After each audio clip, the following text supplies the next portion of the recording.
What's up guys, in this video I'm gonna show you how to fix Battlefield network disconnected error code 1850008S.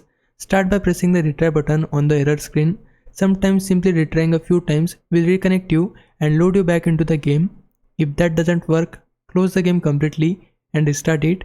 Relaunching the game can also help you bypass the game queue and reconnect without the error. If you are still seeing the error, open your settings on your PlayStation, go to network, then go into settings again and open setup internet connection.